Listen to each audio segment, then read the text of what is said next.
Hello friends, welcome to Step Forward Classes. आज हम fundamental right article 16 के बारे में डिस्कस करेंगे।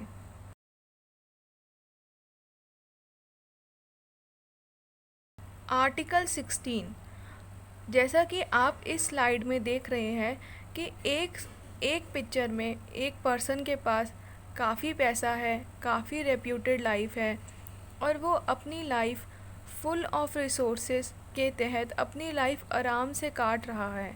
और दूसरी तरफ there is no money and no money. दूसरी तरफ लोग रोज़ की दिहाड़ी और मजदूरी करके अपना पेट पाल रहे हैं, अपने बहुत ही बेसिक नीड के लिए ही कमा पाते हैं। तो ये दोनों पिक्चर हमें एक चीज़ दिखाती है, वो है कि हमारी आर्थिक असमानता, हमारी सोसाइटी में आर्थिक असमानता है। जब हमारा कॉन्स्टिट्यूशन बना 1950 में, तभी भी कॉन्स्टिट्यूशन मेकर्स के दिमाग में एक बात थी कि हमें अपने कॉन्स्टिट्यूशन को ऐसा बनाना है कि वो ये जो गैप है उसको वो कम कर पाए, उसको वो कोशिश करे कि वो कम से कम करे और रिड्यूस कर पाए। इसको कम करने के लिए हमारे फंडामेंटल राइट में आर्टिकल 16 को इंक्लूड किया गया। तो इससे हम ये पता लगा पा रहे हैं कि आर्थिक असमानता शब्द से रिलेटेड आर्टिकल 16 है। आइए देखते हैं। Article 16, article 16 talks about equality of opportunity in matter of public employment. अनुच्छेद 16 लोक नियोजन गवर्नमेंट जॉब के विषय में अवसर की समता।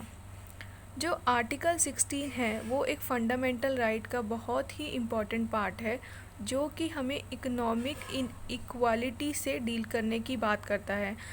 अब ये स्टेट करता है कि no citizen shall on ground only of religion, race, caste, sex, descent, place of birth, residence और any of them be ineligible for or discriminated against in respect of any employment or office under the state.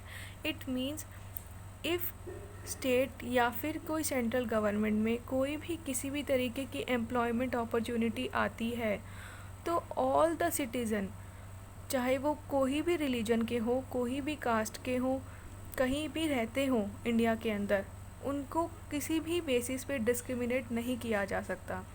और ये जब article 16 को लाया गया तो उसका मकसद तो सबसे बड़ा यही था कि इकोनॉमिक इक्वालिटी को मेंटेन किया जाए। जैसे कि हमने देखा जब हम आज़ाद हुए तो बहुत इनइक्वालिटी थी, तो उसको कम करने के लिए ही एक प्रोविज़न लाया गया था।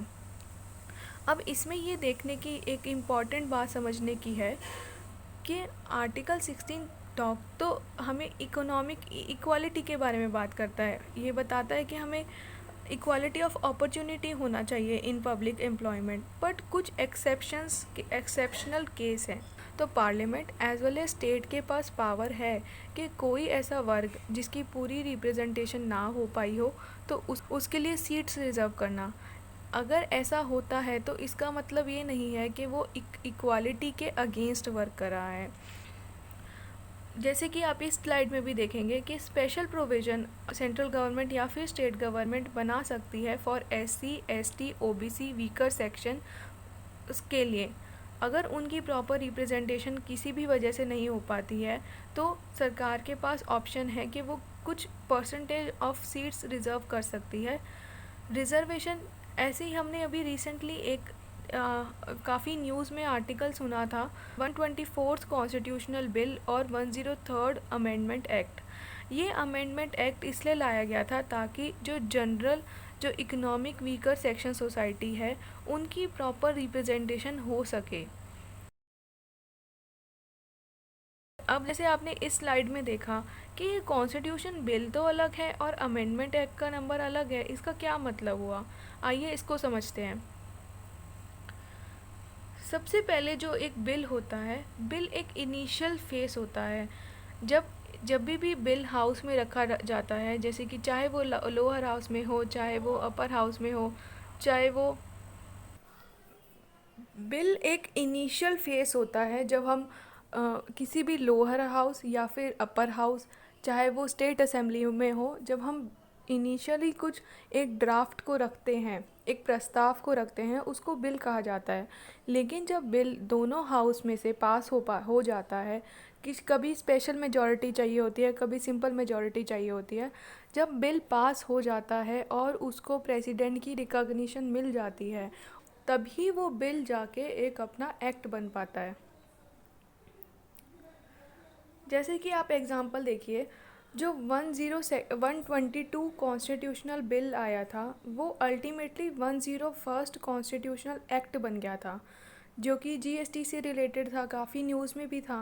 बट ये एक्ट का नंबर इसीलिए अलग है और बिल का नंबर इसीलिए अलग है क्योंकि कई सारे बिल इंट्रोड्यूस होते हैं और वो पास नहीं हो पाते हैं किसी भी वजह से। तो इसी वजह से हमारा नंबर हमेशा अलग हो जाता है। जैसे कि आप देखिए, 108th कॉन्स्टिट्यूशनल बिल आया था बट वो पास नहीं हो पाया। वो बिल रिलेटेड था reservation for women in parliament और स्टेट असेंबली। तो ये एक हमेशा से इशू रहा है कि एटलीस्ट 33% ऑफ सीट्स रिजर्व होनी चाहिए। एक उसी के लिए बिल रखा गया बट वो किसी वजह से पास नहीं हो पाया। तो बिल तो का नंबर तो आ गया लेकिन वो एक्ट नहीं बन पाया। इसीलिए हमेशा लार्जली आप देखेंगे कि हमेशा नंबर अलग ही होते हैं। अब आप देखिए, हमने आर्टिकल 15 इससे पहले वाली वीडियो में डिस्कस किया था। वो हमारा डील करता था सोशल इक्वालिटी से या रिजर्वेशन इन एजुकेशन। लेकिन आर्टिकल 16 स्पेशली इकोनॉमिक इक्वालिटी से डील करता है। आर्थिक समानता को लाने के लिए ही ये स्पेशल आर्टिकल को लाया गया है, जो कि जैसे कि रिजर्वेशन इन गवर्नमेंट जॉब्स पे हम बात करते हैं, वो आर्थिक समानता को लाने का ही एक प्रस्ताव है एक। Thank you so much. आशा है आपको ये वीडियो पसंद आई होगी।